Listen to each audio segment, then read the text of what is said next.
ابن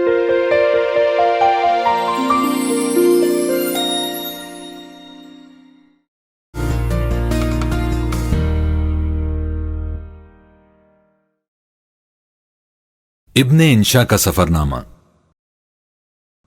چلتے ہو تو چین کو چلیے۔ تحریر ابن انشا، آواز عارف باحلیم۔ تنخواہ ہماری زیادہ ہے۔ چینیوں کو یہ تو معلوم ہی تھا کہ ہم شاعر ہیں، اب کیسے شاعر ہیں اس سے کسی کو کیا بحث۔ بہرحال اس کا التزام رکھتے ہوئے ہمارے ترجمان ایسے مقرر کیے جو سبھی ہم قافیہ تھے۔ ایک ان میں مسٹر کو تھا، ایک چو تھا، ایک فو تھا اور ایک شو تھا۔ ہمارے لیے مشکل یہ تھی کہ کس کو کس نام سے پکاریں، سب گڑبڑ ہو جاتا تھا۔ باقی تو سب انگریزی کے تھے۔ مسٹر کو البتہ اردو بھی بولتے تھے اور انگریزی بھی۔ اردو بولتے تھے سہج سہج لیکن صحیح۔ زبان کا اشتراک بھی عجب چیز ہے۔ ہماری فوراً ان سے دوستی ہو گئی۔ دیوار چین سے واپس آتے میں یہ ہمارے اور سید وقار عظیم کے ساتھ بیٹھے۔ ہم نے پوچھا میاں تنخواہ کیا ہے؟ بولے 60 یوان یعنی 120 روپے۔ ہم نے کہا گزارا کیسے ہوتا ہے؟ بولے مزے میں ہوتا ہے۔ یہ پورا سوٹ بش شرٹ اور پتلون 13 روپے کا ہے۔ مکان کا کرایہ 5 روپے، بجلی پانی سب اس میں شامل ہے۔ ہم نے کہا تنہا رہتے ہو؟ بولے نہیں، 2 کمرے کا فلیٹ ہے، ایک اور صاحبہ میرے ساتھ رہتی ہیں۔ وہ کون ہے؟ ہم نے پوچھا۔ بولے ایک اسکول میں استانی ہے۔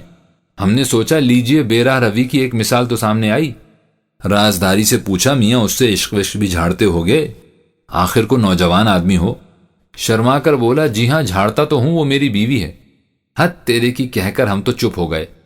وقار عظیم صاحب نے پوچھا کہ شادی کیسے ہوئی تھی، کتنے گہنے ڈالے گئے، کتنا جہیز دلہن کے والدین نے دیا، آرسی مصحف چوتھی اور چالے وغیرہ کی تفصیل بتاؤ۔ وہ حیران ہو کر بولا یہ کیا چیزیں ہیں، یہ ہمارے یہاں نہیں ہوتا۔ ہم نے پوچھا کل کتنا خرچ تمہاری شادی خانہ آبادی پر ہوا؟ حساب لگا کر بولا بس 50 یوان یعنی 100 روپے کے لگ بھگ۔ اس میں آدھا میں نے ڈالا، آدھا میری بیوی نے۔ سید وقار عظیم بولے قاضی کی فیس بھی اس میں شامل ہے؟ کو صاحب نے کہا نہ قاضی نہ فیس، ایک شخص ہے اسے رجسٹرار کہہ لیجئے۔ اس کے دفتر میں جا کر کہا ہمیں رشتہ مناکحت میں باندھ دیجئے۔ اس نے میری اور میری بیوی کے کارخانوں کے مینیجروں سے چال چلن کی تصدیق کی اور ہمارے حق میں دعائے خیر کی، بس شادی ہو گئی۔ ہم نے کہا پھر یہ اتنا زر کثیر 100 روپے کس بات پر خرچ ہوئے؟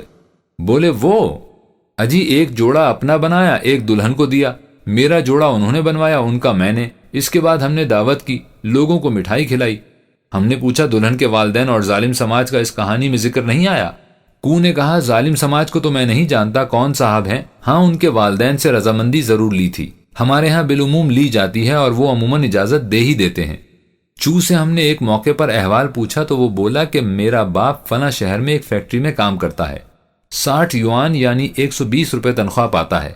میں خود 56 یوان لیتا ہوں اور میرا چھوٹا بھائی 32 یوان پاتا ہے، لیکن وہ ابھی اپرینٹس ہے۔ ہم نے پوچھا کچھ گھر بھی بھیجتے ہو؟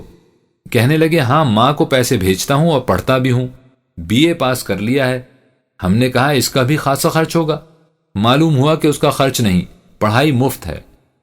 شو بہت اچھا آدمی تھا، ہنسمکھ تیز ترار، لیکن فو ذرا رومانی تھا۔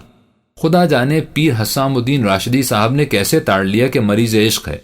اس کی نفس پر ہاتھ رکھا تو اس نے سب اگل دیا کہ ہاں اس کے دل کے جھروکے میں ایک روپ کی رانی ہے۔ ہم تو خیر دیگر علوم کی طرح اس میں بھی کورے تھے، لیکن ہانگ چو کی جھیل پر 14ویں کی رات کو 12 بجے پیر صاحب اور اعجاز بٹالوی نے اس کو حافظ اور میر کے اشعار کے حوالوں سے ایسے ایسے گر بتائے کہ اے کاش ہمیں بتائے ہوتے یا ان صاحبوں نے خود بھی استعمال کیے ہوتے۔ جب ہم نے اسے چھوڑا ہے تو محبت کے اثر سے بالکل ہم ایسا ہو گیا تھا۔ آہیں بھرتا تھا، پردرد اشعار پڑھتا تھا، رات رات بھر جاگتا تھا۔ غالباً پیر صاحب نے اسے کوئی وظیفہ بھی بتایا تھا اور تعویذ بھی دیا تھا۔ ہم نے مزید تحقیق نہیں کی، لیکن یہ سچ ہے کہ اذکار رفتہ ہو گیا تھا۔ آج ہمارا موضوع تنخواہ ہے، عاشقی نہیں۔ ہاں رنگ طبیعت کی مناسبت سے بات لمبی کر گئے۔ دوحان میں ہم نے بھاری مشینوں کا ایک جغادری کارخانہ دیکھا۔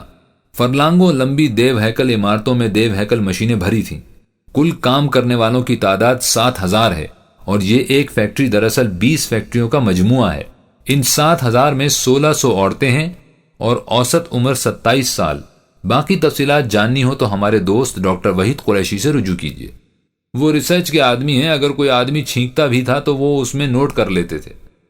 پاس ہی فولاد کا کارخانہ تھا، یہ بھی دیکھنے کی چیز تھا۔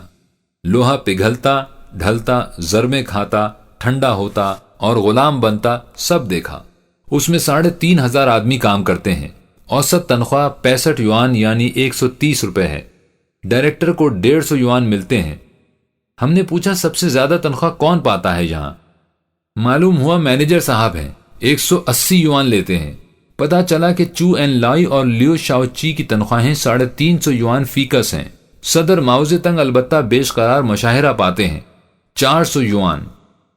پچھلے دنوں جانے ان کے جی میں کیا آئی کہ کہہ دیا مجھے اتنے کی ضرورت نہیں۔ غیر ملکی مہمانوں کو کھلا پلا کر بھی کچھ بچ رہتے ہیں، چنانچہ ان کی بھی 350 یوان کر دی گئی ہے۔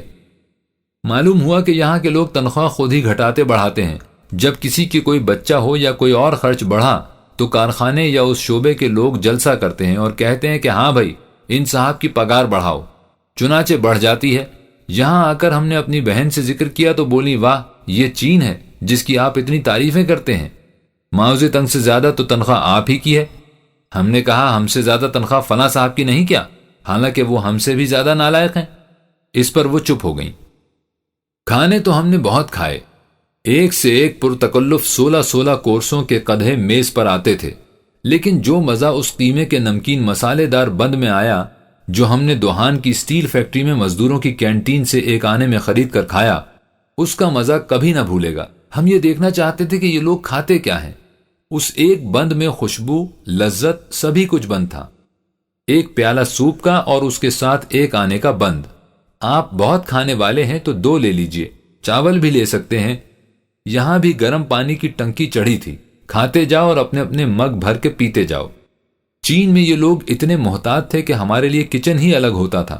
جہاں کسی نے گفتگو میں سور کا نام لیا، انہوں نے کان پر ہاتھ رکھا، نہ مسلمان، اسلام، یہ تو کھانے کی بات ہے۔